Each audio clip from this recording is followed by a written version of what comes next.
নবীজি সাল্লাল্লাহু আলাইহি ওয়াসাল্লামের বর্ণনা, মা আকালা আহাদুন তাআমান কাত্তু খায়রাম মিন আইয়াকুলা মিন আমালি ইয়াদি।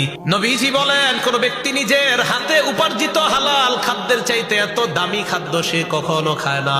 নিজের হাতের উপার্জিত হালাল খাদ্য আল্লাহ নবী দুনিয়ার সবচাইতে শ্রেষ্ঠ খাদ্য বলে ঘোষণা করলেন। ওয়া ইন্না নাবিয়াল্লাহি দাউদ আলাইহিস সালাতু ওয়াস সালাম কানা ইয়াকুলু মিন আমালি ইয়াদিহি।